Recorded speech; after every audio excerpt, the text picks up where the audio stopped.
नमस्कार दोस्तों, स्वागत है आपका स्टडी फॉर सिविल सर्विसेज में। वीडियो को पूरा देखिए। कोई भी आपका फीडबैक है, कोई सजेशन है, तुरंत वीडियो में कमेंट करके जरूर बताइए। अच्छा लगे तो वीडियो लाइक जरूर कर लीजिए और ऐसे वीडियो लगातार फ्री में पाने के लिए चैनल को तुरंत सब्सक्राइब कर लीजिए और बेल आइकन को जरूर टैप कर लीजिए ताकि आगे भी सारे वीडियो आपको मिलते रहे। यूट्यूब में फॉलो करते हैं तो प्लीज ये वाला फ्री टेलीग्राम चैनल जरूर ज्वाइन कर लीजिएगा। सारे नोटिफिकेशन, सारे अपडेट यहीं पे आते हैं, ध्यान रखिएगा। स्टडी फॉर सिविल सर्विसेज का कोई भी पेड ग्रुप अगर आपको ज्वाइन करना है तो सिर्फ 856480560660897523864455 यही नंबर है हमारे, सिर्फ जहां पे कॉल या व्हाट्सएप कर सकते हैं। इंस्टाग्राम पे हमारा पेज जरूर फॉलो कर लीजिएगा, studyforcivil.services है। ट्विटर पे हमको जरूर फॉलो कर लीजिएगा, @studyforcivils है।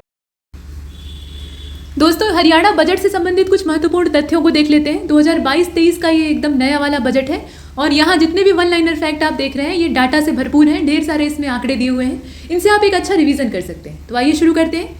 हरियाणा के मुख्यमंत्री मनोहर लाल खट्टर जी, और इन्होंने वित्त मंत्री के तौर पर भी अपना कार्यभार संभाला हुआ है। तो इन्होंने 8 मार्च 2022 को, ठीक है, 8 मार्च 2022 को वित्तीय वर्ष 2022-23 के लिए ये आंकड़ा यहाँ आप ध्यान से देखिएगा, 1,77,255.99 करोड़ रुपए का बजट पेश किया। एकदम एग्जैक्ट आंकड़ा दिया हुआ है। और वित्तीय वर्ष 2022-23 का जो बजट था ये वित्त वर्ष 2021-22 के बजट की तुलना में करीब 15.6% ज़्यादा था। पिछली बार वाला कितना था? तो ये 1,53,384.40 था। तो अभी बढ़कर ये हो गया है 1,77,255 लगभग।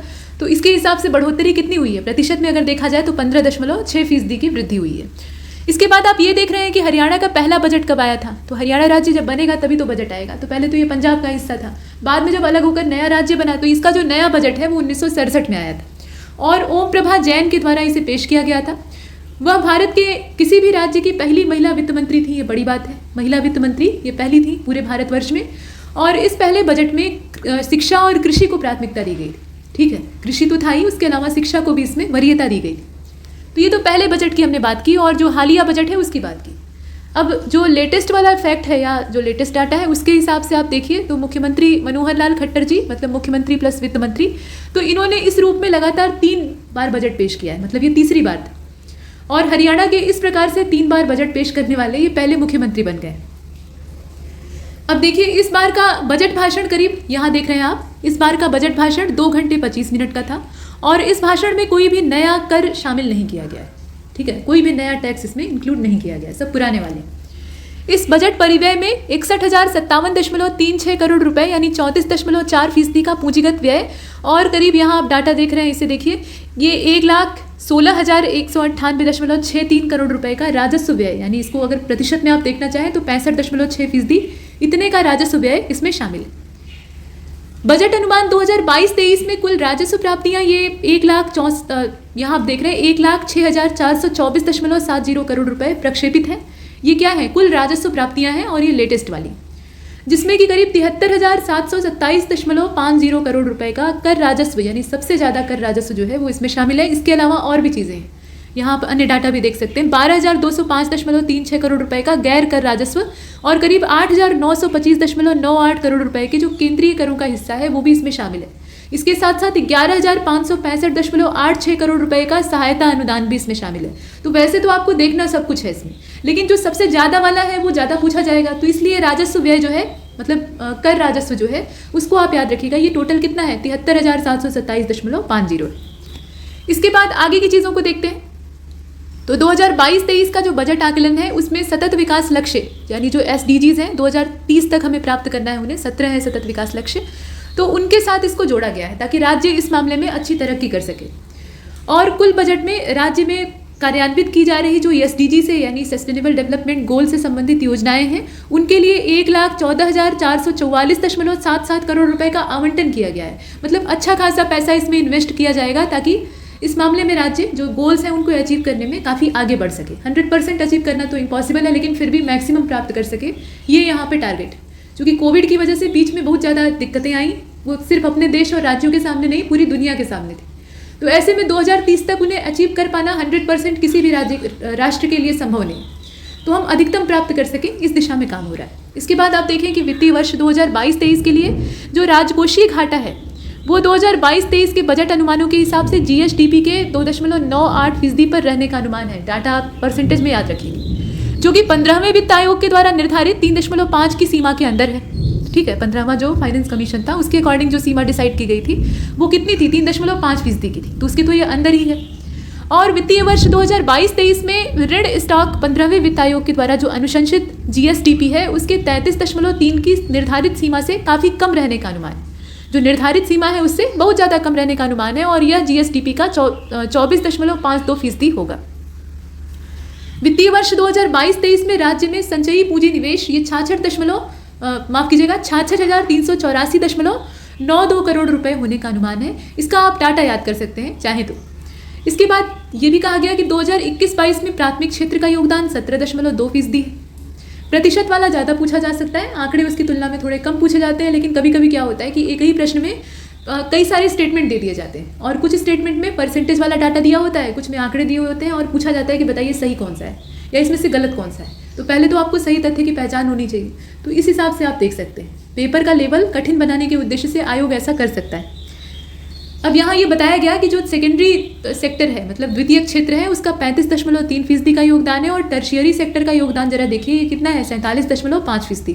प्राइमरी सेक्टर का योगदान घट गया है, ठीक है, ये कितना हो गया है 17.2 है और निरंतर घटेगा ही। पूरे देश की अगर बात करें सिर्फ राज्यवार नहीं तो भी ये घटेगा। इसके बाद देख रहे हैं आगे, तो विभिन्न क्षेत्रों में संतुलित आर्थिक विकास को बढ़ावा देने के लिए सरकार की प्रतिबद्धता के परिणाम स्वरूप संतुलित आर्थिक विकास को बढ़ावा देना ये सरकार का उद्देश्य है। तो उसकी जो प्रतिबद्धता है उसका नतीजा ये है कि 2014-15 से लेकर 2021-22 तक जीएसडीपी में 6.5% की वार्षिक चक्रवृद्धि दर्ज हुई है। वृद्धि दर्ज हुई है, ठीक। और इस अवधि के दौरान स्थिर कीमतों पर प्रति व्यक्ति आय में 4.9% की वृद्धि हुई है, जो कि राज्य की अर्थव्यवस्था में वृद्धि का संकेत देती है। राज्य की जो अर्थव्यवस्था है उसमें क्या करेगी, ये ग्रोथ को दर्शाएगी।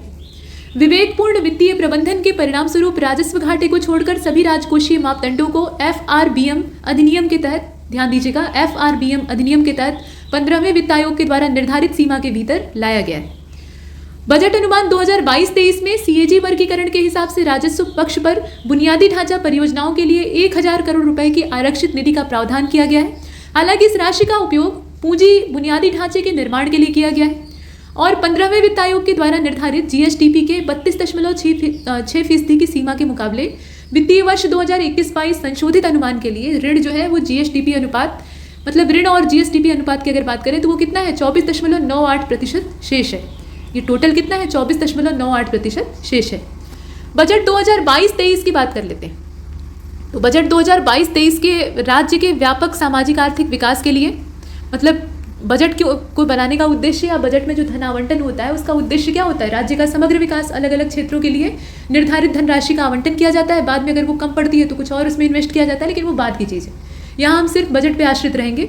तो इसमें ये बताया गया कि राज्य के व्यापक सामाजिक आर्थिक विकास हेतु और कृषि, ग्रामीण विकास, स्वास्थ्य और शिक्षा में निवेश को पर्याप्त रूप से बढ़ावा देने के उद्देश्य से सरकार ने, मतलब राज्य सरकार ने प्रतिबद्धता जाहिर की, क्योंकि समग्र विकास का यही तो मतलब होता है कि जो आधारभूत सुविधाएं हैं वो आपने उपलब्ध करा दी, उसमें अच्छा खासा योगदान दे दिया, जो पहले से चल रही अच्छी योजनाएं थी उनको और वित्त पोषण देकर इन्हेंस कर दिया, तो इससे लोगों का भला होगा और लोगों का भला होगा तो निश्चित रूप से राज्य ग्रोथ करेगा। सरकार की राजस्व प्राप्तियां बजट अनुमान 2022-23 में 14.9% से बढ़कर 1,06,424.70 करोड़ होने का अनुमान है, जो कि संशोधित अनुमान 2021-22 के डाटा के हिसाब से कितना था 92,595.78 करोड़ रुपए था। तो ये पीछे का डाटा दिया हुआ है, ठीक। अभी लेटेस्ट वाला कितना है तो ये आप देख सकते हैं, अच्छा खासा ग्रोथ है। अब यहाँ कुछ टेबल बनी हुई है और टेबल में ये संशोधित अनुमान दिया है और बजट अनुमान दिया है, मतलब रिवाइज एस्टीमेट्स हैं और बजट एस्टीमेट्स हैं 2021-22 और 2022-23 के हिसाब से। पहले हम रेवेन्यू डिफिक्ट यानी जो राजस्व घाटा है उसको देखेंगे, ठीक। यहाँ दोनों भाषाओं में दिया हुआ है, इस वजह से दिया है क्योंकि ज़्यादातर चीज़ें इसमें से ऐसी हैं जिन्हें कि आप हिंदी में कम और अंग्रेजी में ज़्यादा जानते हैं। वही चीज़ अगर कोई अंग्रेजी में बोलेगा तो आपको समझने में आसानी होगी, इस उद्देश्य से बाइलिंगुअल दिया हुआ है। तो इस टेबल को ध्यान से देखिएगा, इसमें रिवाइज एस्टीमेट कितना है, परसेंटेज वाला आप अगर हो सके तो याद रखिएगा, क्योंकि आंकड़े इतने सारे रटने संभव नहीं है। अगर आपने पहले से रट कर रखे हैं तो अच्छी बात है। देखिए राजस्व घाटा यानी रेवेन्यू डिफिक्ट जो है ये कितना है 2021-22 का जो रिवाइज एस्टीमेट है उसके अकॉर्डिंग ये 12,523.13 करोड़ रुपए है। ये टोटल है 12,523.13 करोड़ रुपए। प्रतिशत के हिसाब से कितना है तो 1.40%। और बजट अनुमान जो बजट एस्टीमेट है वो इस मामले में कितना है रेवेन्यू डिफिक्ट के लिए, ये 0.98% है, यानी 9,773.93 करोड़ रुपए।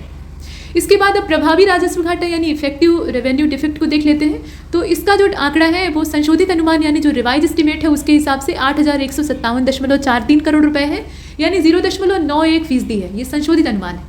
और जो बजट अनुमान यानी बजट एस्टिमेट है उसके अकॉर्डिंग अगर देखा जाए तो ये 5,322.14 करोड़ रुपए है। प्रतिशत में अगर आप देखें तो ये 0.54% बनता है। इसके बाद फिजिकल डिफेक्ट को देख लेते हैं। तो इसका जो परसेंटेज है वो कितना है, 2.99% है। मतलब आंकड़े के हिसाब से 26,754.23 है। ये रिवाइज एस्टिमेट है। और जो बजट एस्टिमेट है उसके अकॉर्डिंग ये 29,618.31 करोड़ रुपए है, मतलब 2.98% टोटल। प्रारंभिक घाटा को देखिए यानी प्राइमरी डिफेक्ट, तो 7,364.48 करोड़ रुपए यानी 0.82% ये टोटल है। मतलब ये संशोधित अनुमान है। और जो बजट एस्टिमेट है उसके अकॉर्डिंग 8,623.84 करोड़ रुपए, मतलब ये परसेंटेज में अगर आप देखें तो 0.87 यानी 0.87% ये इसका रहने का अनुमान है। अब यहाँ ये बताया गया है कि 2022-23 का जो बजट अनुमान है उसमें राजकोषीय घाटा सबसे ज़्यादा है।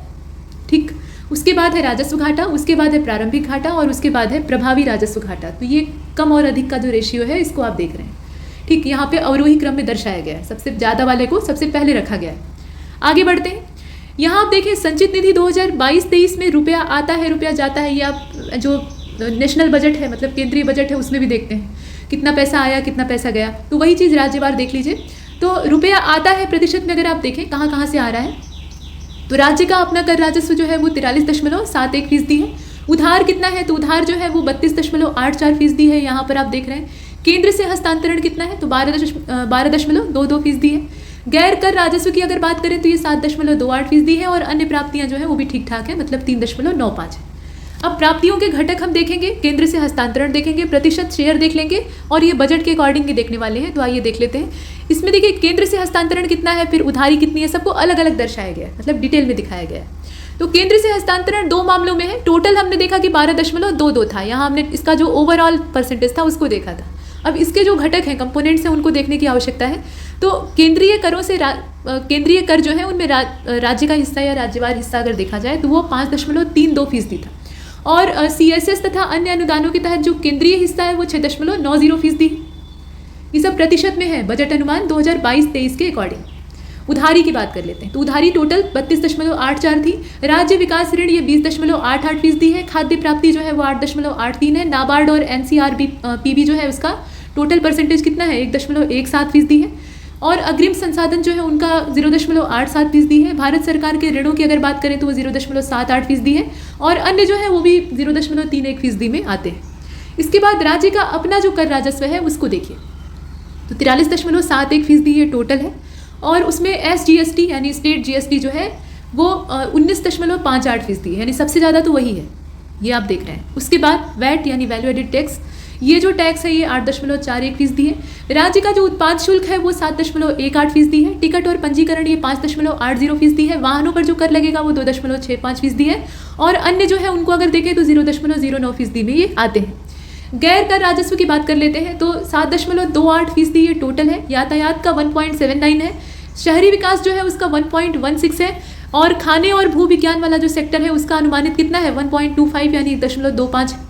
ब्याज लाभांश और लाभ की बात कर लेते हैं तो इनका कितना है 1.42% है। शिक्षा का 0.51 है और अन्य जो है वो 0.14 है। मतलब टोटल हो गया यहाँ पे 3.95। ये अन्य प्राप्तियाँ। अब रुपया जाता है को देखना है। ये तो हमने देखा कि रुपया कहाँ कहाँ से आ रहा है। अभी संचित निधि से रुपया जाता है प्रतिशत में उसको देखिए। तो पहले मोटे तौर पे जो एक रफ आंकड़ा है उसको देखते हैं। तो सामाजिक सेवाओं में कितना जा रहा है 32%, यानी सबसे ज़्यादा तो समाज सेवा में जा रहा है। उसके बाद जो दूसरे नंबर पर खर्चा हो रहा है वो ऋण के पुनर्भुगतान में हो रहा है। ऋण को फिर से चुकाना है तो भाई उसके लिए खर्चा वो कितना है 31.79%। आर्थिक सेवाओं पर हो रहा है 22.12% और सामान्य सेवाओं पर हो रहा है 14.09%। वैसे अगर देखा जाए तो एग्जाम में जो आने वाले क्वेश्चन है उनके उद्देश्य से इतना ही पर्याप्त है। ठीक, लेकिन कभी कभी क्या होता है ना, क्वेश्चन में थोड़ा गहराई से पूछ लेते हैं तो अंदर वाली चीज़ें पूछी जा सकती हैं। तो संभावनाओं से कोई इनकार नहीं कर सकता है, इसलिए आप देख लीजिएगा। लेकिन मोटे तौर पर इनको जरूर याद रखिएगा। अब देखिए यहाँ पर व्यय के घटकों को अलग अलग दर्शाया गया है। ठीक वैसे जैसे प्राप्ति के घटक थे उन्हें, तो आर्थिक सेवाएं ये व्यय के घटक में, और इसमें कृषि सिंचाई और RE सब्सिडी इस तरह की बहुत सारी सेवाएं हैं तो उनका 10.58% का योगदान था। और परिवहन, नागरिक उड्डयन, सड़कें और पुल की बात करें तो 3.68%, ग्रामीण विकास और पंचायतों की बात करें तो 3.88% और अन्य जो है उनका 3.98 है। तो ये टोटल आंकड़ा है। और समाज सेवा जो कि 32% था टोटल, तो शिक्षा का इसमें समाज सेवा में ही शिक्षा आ गई। तो शिक्षा का योगदान या शिक्षा का जो मतलब रुपया जाने की यहाँ पर बात हो रही है ना, तो रुपया इस क्षेत्र में जा रहा है। कहाँ पे जा रहा है? शिक्षा में 11.12%। और समाज कल्याण और पोषण वाली जितनी भी स्कीम है उनमें रुपया लगाया जा रहा है तो 6.82%। स्वास्थ्य एवं परिवार कल्याण जो है ये 4.85% रुपया खर्च कर रहा है। और जन स्वास्थ्य और अभियांत्रिकी की बात करें तो 2.55% जो रुपया है वो इसमें लग रहा है। अन्य की बात करें तो 6.66% रुपया इसमें लग रहा है। सामान्य सेवाएं 14.09%, प्रशासनिक सेवाएं 4.50%, पेंशन की बात करें तो 6.87 और अन्य जो है उसमें 2.72। ऋण का पुनर्भुगतान अगर देखा जाए तो ये 31.79% होगा टोटल, जिसमें कि मूलधन जो है वो 19.78 है और ब्याज जो है वो 12.01 है। तो ये तो हमने देखा रुपया जाता है। अब यहाँ पर हरियाणा के विकास का जो वज्र मॉडल है यानी डायमंड मॉडल है उसको देखा जाए, ये क्या चीज़ है। तो ये हरियाणा राज्य में आर्थिक विकास, मानव विकास, नागरिकों के जीवन की सुगमता और गरीबों की उत्थान, उत्पादकता को बढ़ाने के लिए 5 विकासात्मक शक्तियों की परिकल्पना है। 5 शक्तियाँ इसमें हैं। और ये 5 शक्तियाँ कौन कौन सी हैं? तो पहली है समर्थ हरियाणा। यहाँ आप देखें, सूचना प्रौद्योगिकी का उपयोग करके संरचनात्मक और संस्थागत सुधार लाना, ये इसका उद्देश्य है। अंत्योदय यानी सबसे जो गरीब वर्ग है, सबसे गिरा हुआ जो वर्ग है उसका उत्थान करना, ये उद्देश्य है इसका। सतत विकास में अच्छा खासा हमने देखा पीछे की इन्वेस्टमेंट किया गया है, तो सस्टेनेबल डेवलपमेंट गोल्स को अचीव करना, मैक्सिमम अचीव करना, ये उद्देश्य है। और संतुलित पर्यावरण यानी पर्यावरणीय स्थिरता को प्राप्त करना, ये बहुत ज़रूरी है, तो ये भी है। साथ में 5वें नंबर पे है सहभागिता यानी सरकारी और सामुदायिक सहभागिता, जिसके बिना कुछ भी नहीं हो सकता है। ठीक है, तो ये इसमें 5वें नंबर पे और ये है वज्र मॉडल। अब इसके बाद बजट से जुड़े हुए कुछ वन लाइनर फैक्ट्स हैं जिन्हें कि देख लेते हैं। तो देखिए, मुख्यमंत्री अंत्योदय परिवार उत्थान योजना, इसकी घोषणा की गई थी 2021-22 के बजट में, यानी पिछले वाले बजट में। और हरियाणा जल संसाधन प्राधिकरण के हिसाब से 1948 या 1948 गाँवों को गंभीर रूप से भूजल की कमी वाले गाँव के रूप में चिन्हित किया गया है। पेयजल का स्तर नीचे जा चुका है और इसमें से जो 85 गांव हैं वहाँ गंभीर रूप से जल भराव, मतलब पूरे हरियाणा राज्य के गांवों का यहाँ नामांकन किया जा रहा है कि भाई पानी की कमी कहाँ पर है, पानी कहाँ बहुतायत है। तो 85 गांव ऐसे हैं जो कि गंभीर रूप से जल भराव वाले गांव हैं, मतलब वहाँ पानी भर जाता है। समर्पण, ये हरियाणा सरकार के द्वारा शुरू किया गया एक अवैतनिक कार्यक्रम है, मतलब इसके लिए कोई सैलरी वगैरह नहीं दी जाती है, स्वैच्छिक है इसीलिए, क्योंकि जब आप सैलरी नहीं देंगे तो इच्छा पर डिपेंड है कोई करेगा नहीं करेगा। तो ये प्रदेश में उन बेटे बेटियों को एक मंच देता है, स्टेज देता है, जो कि दूसरे की सेवा करना चाहते हैं, समाज सेवा के लिए, मतलब आप इसे सरकारी NGO कह सकते हैं। और साथ ही उन्हें हरियाणा के हर नागरिक के कल्याण को सुनिश्चित करने के लिए सरकार द्वारा शुरू की गई अनेक पहलों में सहयोग के लिए सक्षम बनाना है, मतलब सरकार लोकल लेवल पे सहयोग मांग रही है। हरियाणा बजट 2022-23 में अंतर्राष्ट्रीय महिला दिवस, मतलब हरियाणा बजट आया कब था उसकी डेट बताई जा रही है, तो ये अंतर्राष्ट्रीय महिला दिवस यानी 8 मार्च की जो तारीख थी 2022 में, उस तारीख को पेश किया गया। और स्वर्गीय भाजपा नेत्री सुषमा स्वराज जी हैं और ये हरियाणा की मूल निवासी थी, ये आपको पता होना चाहिए। तो इनके नाम पे राज्य स्तरीय पुरस्कार शुरू किया गया, सुषमा स्वराज पुरस्कार, इसकी घोषणा की गई। बहुत प्रखर वक्ता थी और भाजपा की नेत्री थी, तो महत्वपूर्ण योगदान दिया गया। विदेश मंत्रालय में इन्होंने काम किया, मतलब विदेश मंत्री की हैसियत से। बाद में स्वास्थ्य खराब हुआ और देहांत हो गया। तो सुषमा स्वराज पुरस्कार में एक प्रशस्ति पत्र दिया जाएगा और 5 लाख रुपए की धनराशि दी जाएगी। पुरस्कार कोई भी हो, पैसा इंपॉर्टेंट नहीं होता है, पुरस्कार मिलना और उसकी जो शौकत है, मतलब शान है, वो महत्वपूर्ण होती है। इसके बाद देखिए, हरियाणा सरकार भिवानी जिले के कुडल और छापर तथा जिला सोनीपत का जो गन्नौर है, वहाँ पे 3 नए सरकारी महिला कॉलेज खोलेगी। ये अच्छी बात है, महिला शिक्षा को बढ़ावा देना, ये इसका उद्देश्य है। और 2022-23 का जो समय था, यहाँ आप देख पा रहे हैं, 2022-23 में 10,000 स्वयं सहायता समूहों की स्थापना और सहायता करने का लक्ष्य रखा गया है। मिशन का उद्देश्य स्वयं सहायता समूह यानी जो SHG है यानी सेल्फ हेल्प ग्रुप्स हैं, उनके गठन के माध्यम से गरीब ग्रामीण परिवारों को स्वपोषण के लिए या स्वरोजगार के लिए सशक्त बनाना और गरीबी को कम करना है। कृषि और संबद्ध गतिविधियों का राज्य के वर्तमान मूल्य और कुल जो सकल राज्य मूल्य वर्धित है यानी GSVA है, उसमें वर्ष 2021-22 में 17% का योगदान रहा है। 17% का योगदान रहा है। मेरी फसल मेरा ब्यौरा के माध्यम से न्यूनतम समर्थन मूल्य पर 14 फसलों की खरीद की जा रही है। और बीज विकास कार्यक्रम यानी उत्तम बीज पराली प्रबंधन, मुख्यमंत्री बागवानी विकास योजना, बागवानी बीमा योजना है एक्चुअली, यानी इसे MMBBY कहा जाता है। इसके अलावा भावांतर भरपाई योजना तो आपने देखा ही, BBY। इस तरह की जो योजना है, इनको मेरी फसल मेरा ब्यौरा के माध्यम से सुगम बनाया गया है। मतलब एक अम्ब्रेला यहाँ पे पोर्टल या प्रोजेक्ट बना के उसके अंतर्गत कई सारी योजनाओं को रखा जाता है ताकि उन्हें आसानी से ढूंढा जा सके और उनका एक समग्र क्रियान्वयन किया जा सके। इसके बाद देखिए, संयुक्त राष्ट्र संघ ने वर्ष 2023 को अंतर्राष्ट्रीय मोटे अनाज का वर्ष घोषित किया है। मोटे अनाज जो कि पोषण से भरपूर होते हैं। अब यहाँ देखिए, जल संरक्षण को बढ़ावा देने के लिए कपास उत्पादक जिला है सिरसा और फतेहाबाद, यहाँ पे लघु सिंचाई को प्रोत्साहन दिया जाएगा, क्योंकि कपास को एक बार सींच देने के बाद दोबारा अगर मिट्टी उसके अनुकूल है तो सिंचाई की आवश्यकता नहीं होती है। अब ये अलग बात है कि मिट्टी जो है वो अगर जलोढ़ हुई तो वहाँ कपास एक तो ठीक उगेगा नहीं, दूसरी बात यह है कि नमी बार बार देनी पड़ेगी, तो अलग चीज़ है। लेकिन सूक्ष्म सिंचाई को प्रोत्साहन दिया जाएगा ताकि पानी वेस्ट ना हो। और हार्टिकल्चर विजन जो है उसके हिसाब से बागवानी पर सरकार अच्छा खासा काम कर रही है। तो 2030 तक बागवानी क्षेत्र को दोगुना करने का टारगेट है और उत्पादन को 3 गुना, बागवानी क्षेत्र को दोगुना करेंगे और उत्पादन कितना बढ़ेगा तो 3 गुना बढ़ जाएगा, इतना लक्ष्य रखा गया है। अनूठे फसल समूह विकास कार्यक्रम के तहत ताजा फल और सब्जियों के लिए संपूर्ण आपूर्ति श्रृंखला स्थापित करने वाला हरियाणा देश का पहला राज्य होगा। और हरियाणा राज्य में 683 से अधिक FPO स्थापित किए गए हैं, ये भी एक बड़ी चीज़ है, तो संख्या आपको पता होनी चाहिए। उद्योग को और ज़्यादा गति प्रदान करने और प्रदेश भर में संतुलित विकास को प्रोत्साहित करने के लिए हरियाणा सरकार ने programme to accelerate development for MSME advancement, जिसे कि शॉर्टकट में कहा जाता है पद्मा, तो पद्मा नाम की स्कीम को शुरू किया गया है और ये हरियाणा सरकार के द्वारा स्टार्ट किया गया है। इसका फुल फॉर्म आपको पता होना चाहिए, ठीक। Programme to accelerate development for MSME advancement, मतलब यहाँ पे एक्सेलरेट करना ये उद्देश्य है इसका, यानी त्वरित करना, इसको बढ़ावा देना। इसके बाद आप देखें, हरियाणा के उत्तरी भाग में शिवालिक की पहाड़ियाँ हैं और दक्षिणी भाग में अरावली की पहाड़ियाँ हैं। इनमें प्रमुख वाटर शेड हैं, ठीक। इनसे बहते पानी के संरक्षण और उपयोग के लिए शिवालिक और अरावली की पहाड़ियों में चेक डैम बनाने की योजना है, अच्छी योजना है। और सरकार ने पेयजल आपूर्ति में वृद्धि, सीवेज प्रणाली और सीवेज उपचार संयंत्रों की स्थापना के लिए महाग्राम नाम की योजना को शुरू किया है, मतलब ये राज्य सरकार के द्वारा शुरू की गई है।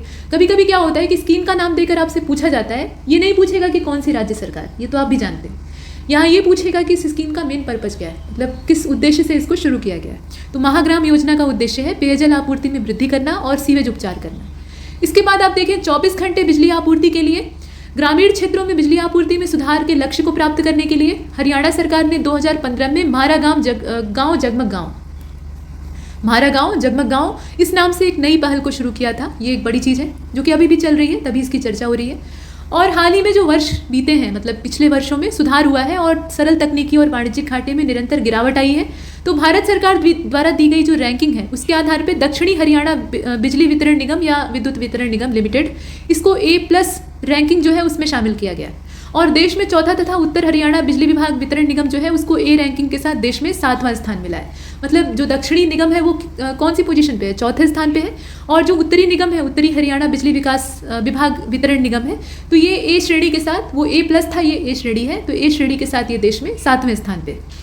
इसके बाद आप देखिए कि हरियाणा सरकार 2022-23 में 75% सब्सिडी, यहाँ आप देख रहे हैं 75% सब्सिडी के साथ 3 HP से लेकर 10 HP यानी 3 हॉर्स पावर से लेकर 10 हॉर्स पावर क्षमता के करीब 50,000 जो सोलर पंप हैं, मतलब सौर ऊर्जा से चलने वाले पंप हैं, उनको स्थापित करेगी, मतलब उनको वितरित करने, स्थापित करने या लगवाने का लक्ष्य है कुल मिलाकर। और ऐसी स्कीम में ज़्यादातर होता ही है कि सरकार एक बड़ी सब्सिडी देती है और बोरिंग किसान को खुद करवानी पड़ती है, तो ये तो राज्य सरकारों पर डिपेंड करता है। इसके बाद आप देखें, और बोरिंग की भी एक निश्चित गहराई होती है। हरियाणा राज्य परिवहन इलेक्ट्रॉनिक टिकट प्रणाली को अपनाया, जिसे कि 2022 में शुरू किया गया था, और केंद्रीकृत सूचना और प्रबंधन प्रणाली के साथ नेशनल कॉमन मोबिलिटी कार्ड से जुड़ी हुई व्यापक इलेक्ट्रॉनिक टिकटिंग प्रणाली को लागू करने वाला ये देश का पहला राज्य बन जाएगा। लोगों को पॉइंट टू पॉइंट परिवहन विकल्प प्रदान करने के लिए एक नई मैक्सी कैब नीति लाने का प्रस्ताव रखा गया है, ये एक अच्छी बात है। और एरो स्पोर्ट्स और स्काई डाइविंग, आसमान में गोते लगाना, तो इसके संचालन के लिए नरनौल में एक पूर्ण रूप से एयरो एडवेंचर सिस्टम को डेवलप किया गया है। और वर्ष 2022-23 में इन हवाई पट्टियों के सर्वोत्तम उपयोग के लिए नाइट लैंडिंग की सुविधा यहाँ पर दी जाएगी, रात के समय भी लैंडिंग की जा सकती है। हरियाणा में नागरिक उड्डयन को बढ़ावा देने के उद्देश्य से सरकार ने एविएशन टरबाइन फ्यूल पर वैट की दर को घटा दिया है। पहले ये 21% था, अभी घटाकर सिर्फ 1% यानी नाम मात्र का रखा गया है। और विवादों का समाधान नाम की एक नई योजना स्टार्ट की गई है 2021-22 में, और लंबे समय से बकाया बाह्य विकास शुल्क यानी EDC की वसूली में सुधार के लिए इस योजना को एक बार फिर से तैयार किया गया नवंबर 2021 में। इसका उद्देश्य आप देखिएगा। इसके बाद मिशन अभ्युदय खंड और मिशन अभ्युदय नगर कार्यक्रम, इसको शुरू करने का प्रस्ताव ये 2022-23 में लाया गया था, मतलब इसी बजट में पारित किया गया। और इसका उद्देश्य क्या है, ग्रामीण खंडों और नगर निकायों के बीच में प्रतिस्पर्धा को बढ़ाना। प्रतिस्पर्धा करेंगे तो डेवलप होंगे, क्योंकि कंपटीशन से डेवलपमेंट होता है। इसके बाद आप ये भी देखिए, इसमें एक के बाद एक क्रम चल रहा है, मतलब ये बुलेट पॉइंट्स है, तो कोई हेडिंग नहीं है, इसलिए इसके बाद आ जा रहा है, ठीक। एक पॉइंट खत्म हुआ तो उसके बाद दूसरा। चलिए, तो यहाँ हमने देखा मिशन अभ्युदय खंड को। अब इसके यहाँ अगले पॉइंट को देख रहे हैं आप, शहरी क्षेत्रों के सामाजिक, सांस्कृतिक और पर्यावरणीय पहलुओं के विकास के लिए एक नई योजना को शुरू किया गया। ये शहरी क्षेत्रों के विकास के लिए है और इसका नाम है दिव्य नगर योजना। मतलब नगर कैसे होने चाहिए? दिव्य होने चाहिए। अच्छी योजना है। ग्रामीण क्षेत्रों में हरियाणा ने 100% खुले में शौच मुक्त यानी ODF ग्राम पंचायत का दर्जा हासिल कर लिया है और 422 ग्राम पंचायतों को ODF प्लस का दर्जा मिल गया है। ये और अच्छी बात। स्वच्छ सर्वेक्षण 2021 की बात करते हैं तो इसमें हरियाणा के 5 शहरी स्थानीय निकाय मतलब करनाल, इसके अलावा रोहतक, पंचकूला और गुरुग्राम तथा अम्बाला, इनको 1 लाख से लेकर 10 लाख की आबादी वाले शहरों की श्रेणी में सबसे अच्छा प्रदर्शन करने वाले ULB के रूप में मान्यता मिली। नगर निगम गुरुग्राम ने सफाई मित्र सुरक्षा चुनौती के तहत भारत में 246 शहरों में चौथा स्थान प्राप्त किया है और गुरुग्राम महानगरीय विकास प्राधिकरण के माध्यम से एकीकृत कमांड और नियंत्रण केंद्र यानी ICCC की स्थापना कर डाली। तो गुरुग्राम काफ़ी आगे चल रहा है। बिल के बिना वस्तुओं और सेवाओं की बिक्री पर अंकुश लगाने। अब जो तत्काल का बिक्री का तरीका है, इसमें क्या है कि बिल देना आवश्यक होता है।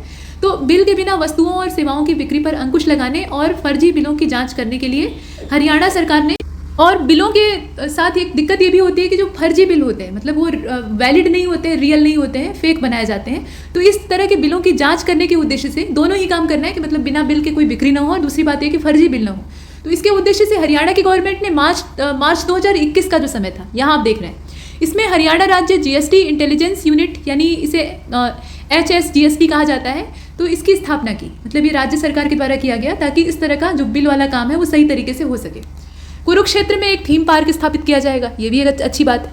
पिंजौर जो हरियाणा का है, इसके निकट यादविंद्रा उद्यान का जीर्णोद्धार करने और इसे पर्यटन स्थल के तौर पर विकसित करने के लिए आगा खां फाउंडेशन के साथ समझौता ज्ञापन पर हस्ताक्षर किया गया है। हरियाणा सरकार ने सितंबर 2021 में एक होम स्टे स्कीम को अधिसूचित किया जिसके तहत मालिक अब पर्यटकों और मेहमानों को अपने घरों में व्यावसायिक आधार पर आवास की पेशकश कर सकते हैं। इससे पर्यटन को बढ़ावा मिलेगा, ये सीधी बात। राखी गढ़ी ये सिंधु घाटी सभ्यता क्षेत्र है और सिंधु घाटी की सभ्यता के जो स्थल हैं मतलब भारतीय बचे हुए स्थल हैं, उनमें ये महत्वपूर्ण स्थल के तौर पे देखा जाता है। यह एक ऐसा सबसे बड़ा स्थल है मतलब आकार के लिहाज से, ठीक, मतलब बड़े बड़े जो स्थल हैं हड़प्पा सभ्यता के, उसमें से कुछ जो ज़्यादा महत्वपूर्ण और पुराने वाले थे वो तो पाकिस्तान में चले गए। जो बचे हुए हैं उनमें से राखी गढ़ी ये सबसे बड़ा स्थल देखा जाता है। और हरियाणा सरकार के द्वारा राखी गढ़ी में एक साइट म्यूजियम और इंटरप्रिटेशन सेंटर इसको स्थापित किया जा रहा है। इसके बाद आप देखें कि हरियाणा सरकार के द्वारा 2019 में मानचित्रण यानी लार्ज स्केल मैपिंग परियोजना को स्टार्ट किया गया था। हरियाणा सरकार ने सभी 22 जिलों में, टोटल 22 जिले हैं, उनमें आधुनिक राजस्व अभिलेख कक्ष यानी मॉडर्न रेवेन्यू रिकॉर्ड रूम, ठीक है, मॉडर्न रेवेन्यू रिकॉर्ड रूम, इनको स्थापित किया है। बीमा कवर प्रदान करने के उद्देश्य से यहाँ सब मिला जुला डाटा है, तो इसमें आप ये मत देखिएगा कि ये वाला इस सेक्टर का है, ये वाला इस सेक्टर का, टोटल आपको रिवीजन करना है, ठीक। तो ये मानचित्र वाला आपने देखा। उसके अतिरिक्त ये कहा गया कि जो मॉडर्न रेवेन्यू रिकॉर्ड रूम है यानी अभिलेख कक्ष है, उनको स्थापित किया जाएगा। अब बीमा कवर प्रदान करने के उद्देश्य से सरकार ने हरियाणा परिवार सुरक्षा न्यास या जो हरियाणा फैमिली सिक्योरिटी ट्रस्ट है उसकी स्थापना की है। हरियाणा पुलिस को भारत के राष्ट्रपति प्रेसिडेंट कलर पुरस्कार से सम्मानित किया गया है। एकीकृत सिंगल इमरजेंसी नंबर डायल, ये जो है ना 112 नंबर है, तो 12 जुलाई 2021 को ये लाइव हो गया है। मतलब इस पर आप डायल करके सहायता मांग सकते हैं, इमरजेंसी जो ऐड होती है वो मांग सकते हैं। सरकार 2022-23 में 1000 महिला पुलिसकर्मियों की भर्ती करेगी ताकि हरियाणा पुलिस में महिलाओं का प्रतिनिधित्व बढ़ाया जा सके। अभी कुल बल का 15% ये हो जाएगा, मतलब कुल जो पुलिस बल है उसमें 15% का रोल महिलाओं का होगा। जिला भिवानी में integrated aqua park centre of excellence की स्थापना की जाएगी और आज़ादी के 75वें वर्ष को मनाने के लिए हरियाणा शहरी विकास प्राधिकरण इसने अगले 5 वर्षों में 75 नए क्षेत्रों को विकसित करने की योजना बनाई है जिसमें कि 40,000 प्लॉट होंगे। आगे बढ़ते हैं। प्रधानमंत्री मातृ वंदना योजना को आप देख रहे हैं, ये है PMMVY। तो सरकार के द्वारा प्रधानमंत्री मातृ वंदना योजना ये केंद्रीय योजना है, तो इसको प्रभावी ढंग से लागू करने के उद्देश्य से गर्भवती और स्तनपान कराने वाली जो महिलाएं हैं उनको केवल पहले बच्चे के लिए 3 किस्तों में 5,000 रुपये की राशि दी जा रही, ठीक। जो पहला उनका बच्चा होगा उसके लिए 5,000 रुपये की राशि 3 किस्तों में दी जाएगी। और बजट 2022-23 में हरियाणा सरकार के द्वारा क्या घोषणा की गई, उन्होंने घोषणा की कि प्रति लाभार्थी 5,000 रुपये देने की इस योजना का विस्तार हरियाणा राज्य के खजाने से दूसरे बच्चे के लिए भी किया जाएगा। मतलब 2 आप पैदा करिए उसमें सरकार देगी, तीसरे पर नहीं देगी। और लघु उद्यमिता समर्थन निधि की बात कर लेते हैं। तो यहाँ होना ये चाहिए, सरकार को घोषणा करनी चाहिए कि भाई लाभार्थी अगर आप बनना चाहते हैं तो दूसरा बच्चा अगर आपका फीमेल होता है यानी लड़की होती है तो आपको इस योजना का लाभ मिलेगा। लेकिन यहाँ ओवरऑल है, खैर लघु उद्यमिता समर्थन नीति की अगर बात करते हैं तो उद्यमिता और छोटे व्यापारियों और व्यवसायों को प्रोत्साहन देने के उद्देश्य से लघु उद्यमिता समर्थन नीति योजना को शुरू करने का प्रस्ताव किया गया। ये बजट 2022-23 का है, लेटेस्ट वाला। और इस योजना में व्यक्तिगत और परिवार के स्वामित्व वाले व्यवसायों या व्यापार के लिए वित्तीय संस्थानों से लिए गए अधिकतम 3 लाख रुपए के ऋण पर 5% की दर से ब्याज सहायता दी जाएगी। 5% की दर से ब्याज सहायता दी जाएगी, जो कि प्रतिवर्ष अधिकतम 15,000 रुपए तक होगी, उससे ज़्यादा नहीं, अधिकतम इतना है।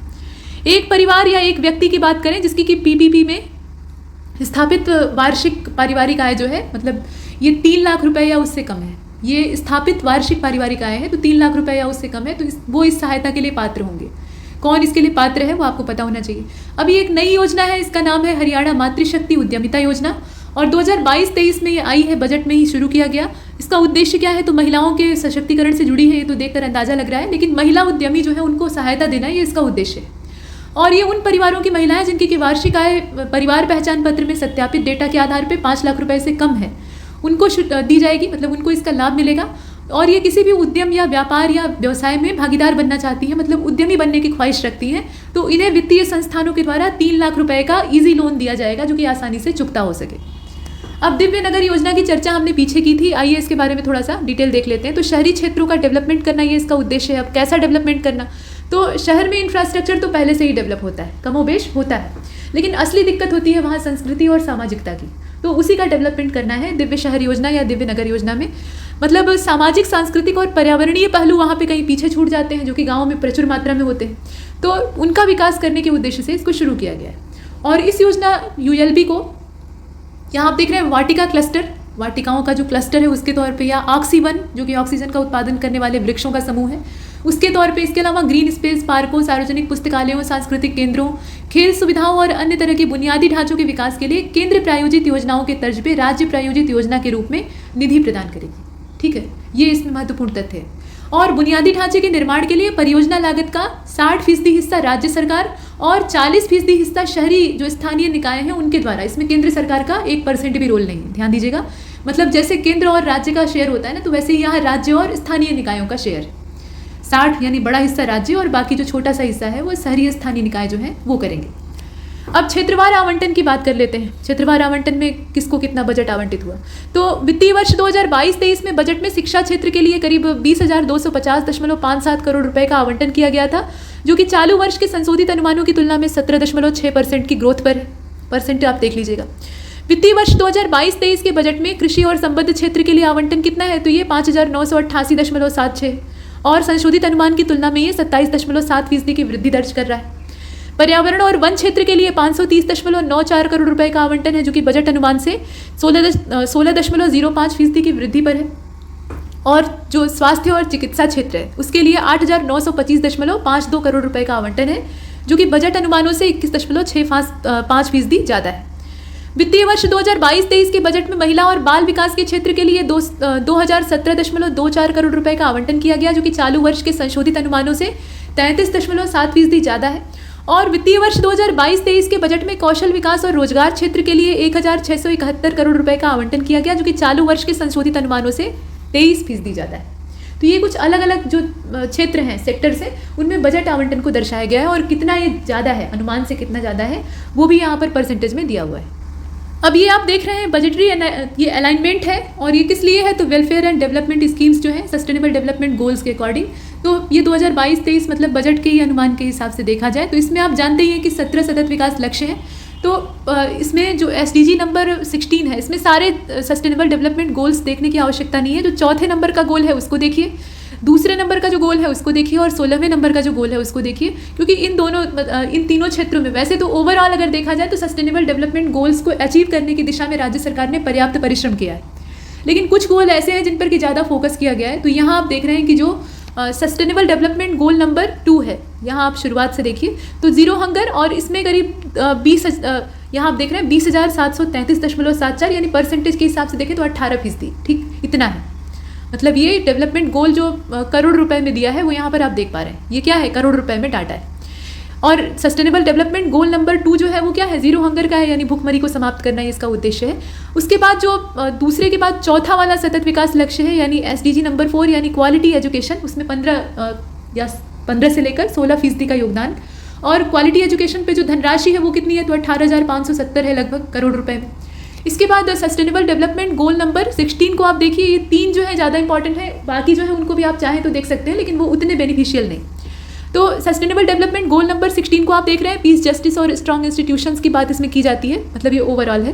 तो 10,842.23 यानी 9% इसका यहाँ पे राज्य का योगदान। तो ये हम देख क्या रहे थे, हम असल में देख रहे थे बजटरी अलाइनमेंट, और ये किस लिए था, तो वेलफेयर और डेवलपमेंट स्कीम्स के मामले में था। वही स्कीम है जो कि हमने पीछे देखी है, अब उन्हें हम SDG के चश्मे से देख रहे थे। तो यहाँ पर ये बजट का डाटा समाप्त होता है। उम्मीद है कि आप इससे बेहतर तथ्यों को प्राप्त कर सकेंगे और परीक्षा में अच्छा प्रदर्शन कर सकेंगे। तो इसमें इतना ही, तब तक के लिए नमस्कार।